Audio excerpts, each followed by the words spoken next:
Welcome back to Success with Steven. My name is Steven Smith. On this channel, we discuss all things financial literacy. Banks have gotten way too comfortable with holding your money and paying you almost nothing, and then they charge you for the privilege of accessing your own cash. You deposit your paycheck, you keep thousands of dollars in the account, and then you allow the bank to use that money throughout the financial system. In return, you may get a little or receive no interest, and then the moment you use the wrong ATM, you send a wire, you overdraft the account, you travel overseas, or you fall below a minimum balance, the bank starts charging you additional fees. However, that has all changed. Fidelity has quietly built a combination that can handle almost all of the jobs inside one ecosystem. The first part is the Fidelity Cash Management account, and the second piece of this powerful combination is the Fidelity Rewards Visa Signature Credit Card, which often comes with a generous credit limit ranging from $25,000 with other reports as high as $75,000. When used together strategically, your money can earn a competitive yield while it sits, and you can earn unlimited 2% cash back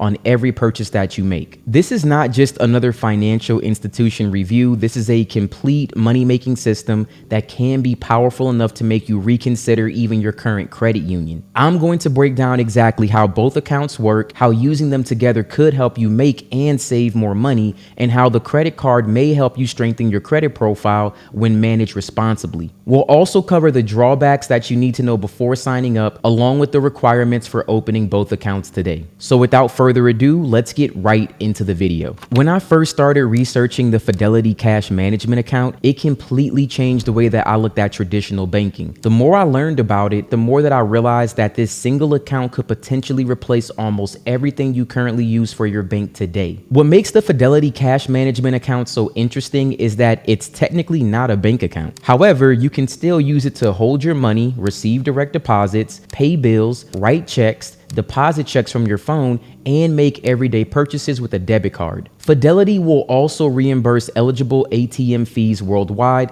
which can make the account especially valuable when you're traveling. I personally used this account during a recent trip, and I was able to withdraw money from ATMs without constantly worrying about additional fees because Fidelity would reimburse them. The account can also allow your cash to earn significantly more than it would in a basic checking account at many traditional banks and even some of the most popular credit unions. Instead of letting your money sit somewhere earning almost nothing, the Fidelity Cash Management account gives your idle cash the opportunity to continue working for you. The Fidelity Cash Management account, also known as the CMA, is essentially a brokerage account that's designed to function like a checking account. You receive a routing number and an account number, which means you can have your paycheck directly deposited into this account. So for all intents and purposes, and from a day-to-day perspective, this feels very similar to using a normal checking account. You can move money, you can spend money, you can withdraw cash and pay regular expenses, all without dramatically changing the way you already manage your finances. The major difference is what happens to your money while it's sitting idle in the account. Now, at many traditional banks and even credit unions,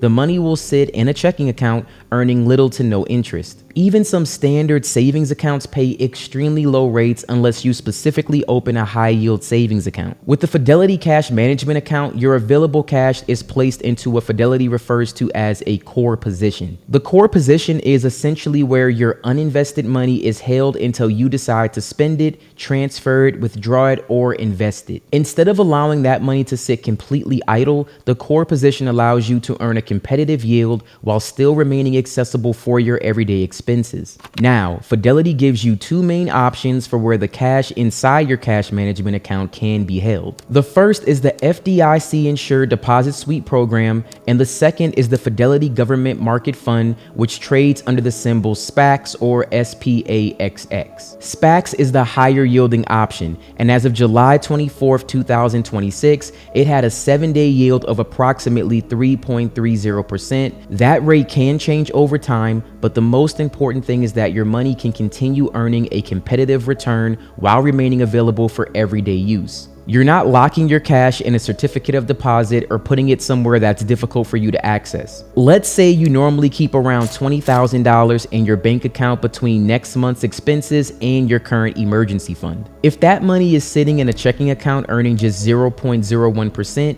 you would make approximately $2 in interest over an entire year. That is only a few cents per month. However, that same $20,000 would earn approximately 3.30% through SPACs, and it could generate around $660 per year. That would be before taxes. That works out to roughly $55 per month simply for keeping your money in this account, and you can still use it for your regular financial needs. Now, $55 per month is not going to make you rich, but it's significantly better than allowing your money to be held in a bank that gives you almost nothing. Even Navy Federal's flagship checking account just pays 0.40% APY on balances between $10,000 and $24,999, and that is based on the rate available at the time of recording this video. And that is what makes this account so powerful. Your money remains accessible, but instead of sitting idle, it can continue working for you. But just keep in mind that SPACs is a money market mutual fund. Its yield will fluctuate,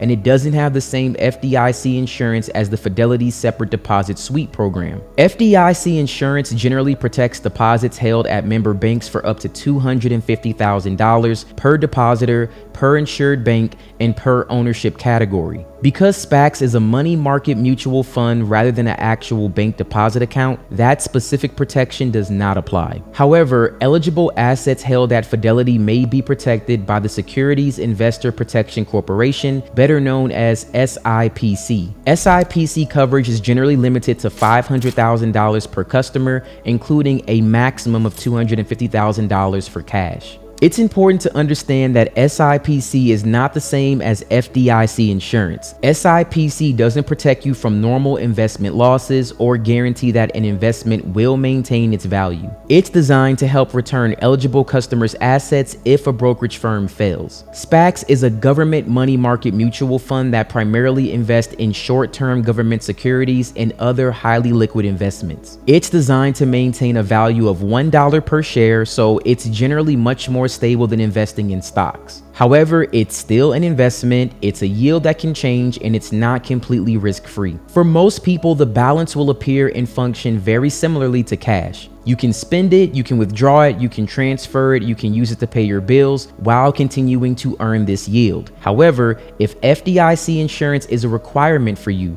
then Fidelity also offers its FDIC insured deposit sweep program. With this particular option, Fidelity automatically will distribute your cash among participating banks, potentially providing up to $4 million in FDIC coverage. Now, this is subject to the program's limit and any money you already have deposited at those banks. The trade-off is that the interest rate is going to be lower. Now, at the time of this video being recorded, the FDIC insured option was paying approximately 1.84% compared with around 3.30% through SPACs. Ultimately, Fidelity allows you to choose what matters more to you, the potentially higher yield offered by SPACs or the additional deposit protection offered through the FDIC insured deposit sweep program. Either way, your money remains accessible while earning more than it would at a traditional bank or even some major credit unions. This account can become part of your entire financial system because it connects directly to Fidelity's investment platform, which is one of the largest and most established brokerage platforms available. I personally have several Fidelity accounts set up for myself, and having everything within the same ecosystem does make managing money much easier. You can use the cash management account for everyday spending, you can earn a competitive yield on the cash that you're currently saving,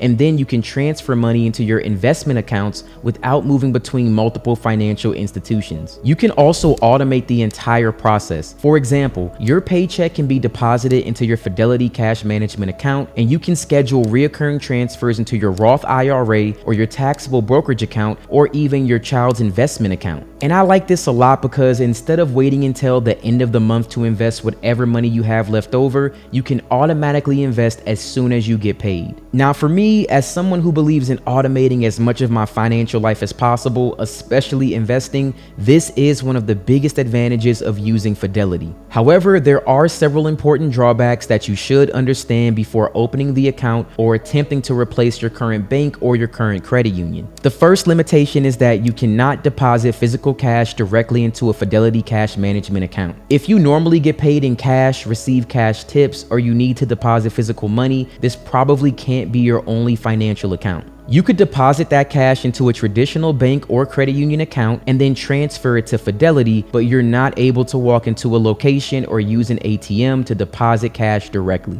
Of course, you can still receive deposits, you can transfer money electronically, and you can deposit eligible checks through the Fidelity mobile app. You simply cannot deposit physical cash. The second drawback is that at the time of recording this video, Fidelity does not support Zelle transfers. So if you're someone who will regularly use Zelle to pay rent or send money to family members or to split expenses or just to transfer money between accounts, this can be a major inconvenience. You can still connect the account to services like Cash App and Venmo, but Zelle is not directly available. That's another reason you may want to keep a separate Zelle-enabled bank or credit union account still open on the side. The third consideration still involves how your cash is protected, so if you select SPACs as your core position to receive the higher yield, your money will be held in a money market mutual fund and it's not covered by FDIC insurance, as we talked about before, but that's still a potential drawback. Another inconvenience is that certain budgeting and payment apps that use Plaid may not connect to Fidelity's cash management account as smoothly as it would with a traditional bank. In some cases, you may need to enter your routing number and your account number manually instead of selecting Fidelity and signing in. That process may only take a few minutes, but it can also be really annoying if you're accustomed to connecting your financial accounts instantly. You should also be aware that some new deposits may be subject to extended collection periods, so the exact amount of time can depend on the deposit method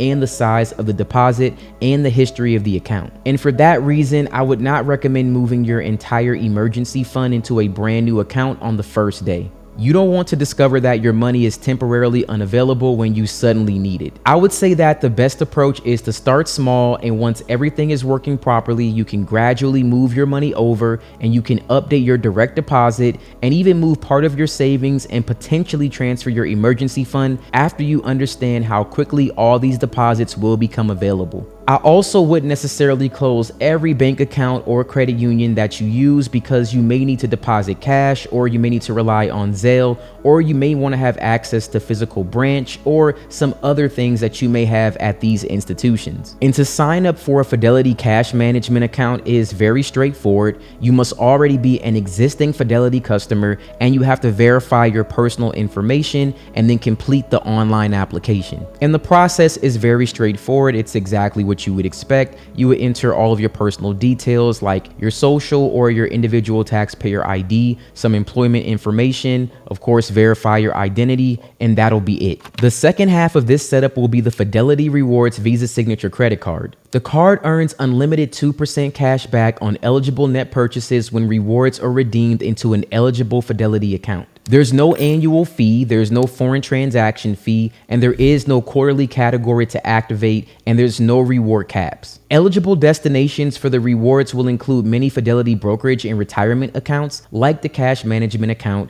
certain 529 plans, Fidelity health saving accounts, and other qualifying registrations. Rewards can be set up to redeem automatically, which does make this card even better for me because, again, I love automating everything. Now, if you read the fine print on Fidelity's website, you'll see that this card technically earns Fidelity reward points and not traditional cash back. You earn 2 points for every dollar spent on eligible net purchases, and those points can be redeemed at a value of 1 cent each when deposited into an eligible Fidelity account. Once the rewards are deposited, you can choose to invest the money, giving you your cash back and the potential for it to grow over time. However, you should avoid redeeming your points for options like gift cards because those redemptions may provide less than 1 cent per point and reduce the overall value of your rewards. The card also includes up to $100 in reward points for an eligible global entry or TSA PreCheck application fee, which is subject to the card's timing rules. Another important detail is who makes the decision on this credit card. Now, Fidelity markets this card, but Elon Financial Services will review applications and determine approvals, starting limits, interest rates, and account decisions. Now, let's get into why I believe this card is great. Everyone's spending will be different, so the amount of cash back that you earn will depend entirely on how much you charge to this card. But let's assume that you spend approximately $3,000 per month or $36,000 per year. At an unlimited 2% cash back rate, you would earn around $60 per month or $720 per year. On its own, that's already a solid return from a credit card with no annual fee, especially if you include the 3.3% from the CMA. Now, let's assume that you invest the $60 of cash back every month for the next 20 years. Before factoring any investment growth, you would earn $720 after 1 year, that's $3,600 after 5 years, and $7,200 after 10 years, and $14,400 after 20 years. To keep this example simple, I'm not increasing the spending amount for inflation, even though your expenses would probably rise over 2 decades. We're going to assume that you continue spending $3,000 per month and investing the same $60 in monthly rewards. Now, let's say those rewards are invested in a low-cost S&P 500 index fund that produces an average annual return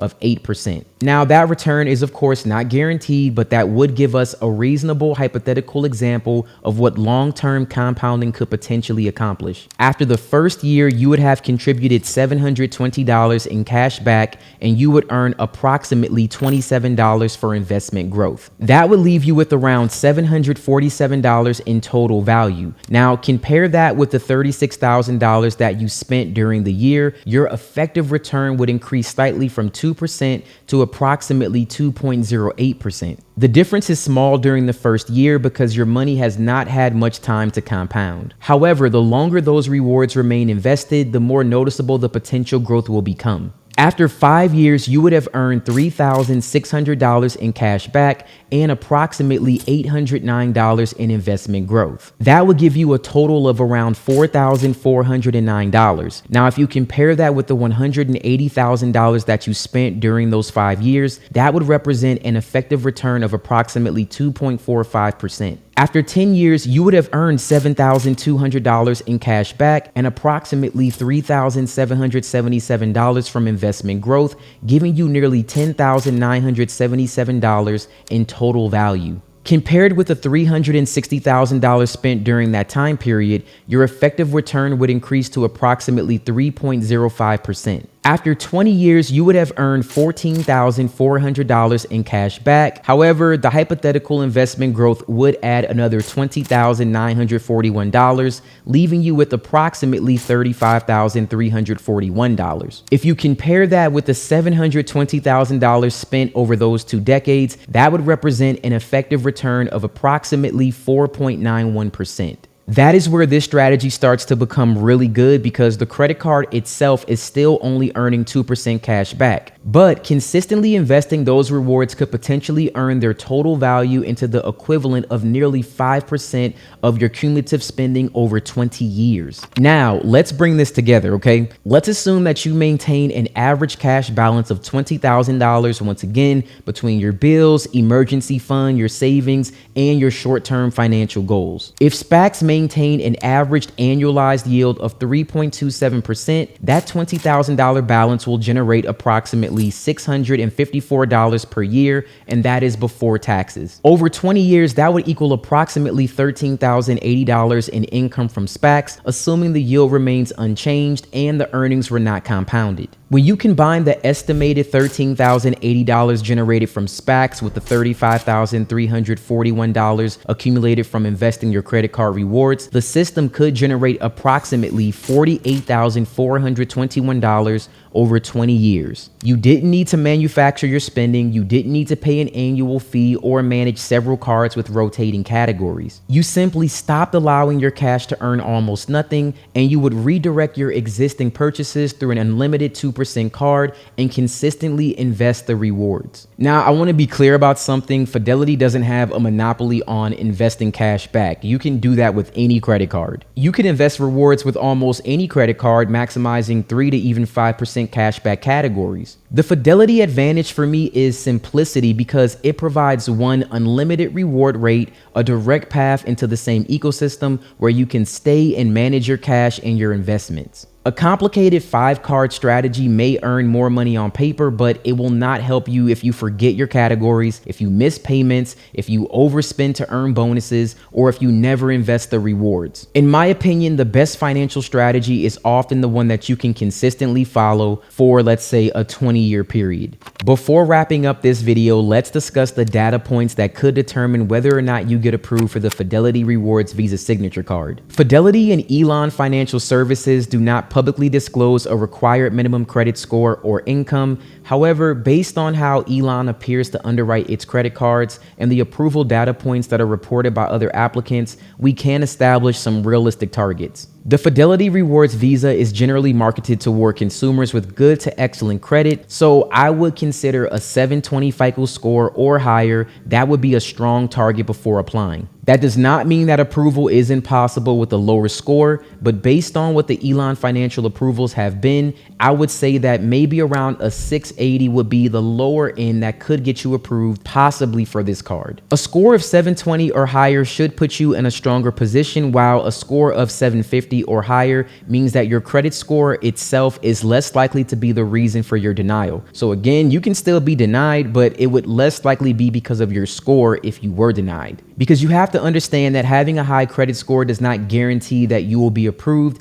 and it definitely doesn't guarantee that you'll receive a high credit limit either. I've seen reported credit limits on this card range from as low as $500 to as high as $75,000. So your starting limit will depend on your complete credit profile, including your income, your existing debt, payment history, your reported balances, your recent applications, and of course, your overall credit worthiness. Before applying for this card, I would recommend lowering your utilization reported across all of your credit cards. And ideally, I would try to get it between 1% and 9%. I would also recommend having fewer than 5 recent hard inquiries, but if you do have more than that, those inquiries should at least be 6 months old. When you apply for the Fidelity Rewards Visa Signature Card, Elan Financial Services will most commonly pull either TransUnion or Experian. That will depend on your location, that will depend on your credit profile. But based on data points that I've seen and my personal experience, TransUnion will most likely be the credit bureau. However, you should review all 3 reports because there is no guarantee which bureau that Elan will pull. Your income will also play a factor because Elan must evaluate whether or not you have the ability to repay the debt that you place on this credit card. However, there doesn't appear to be one specific income requirement. Your income will also be considered alongside your housing expenses, your existing monthly obligations,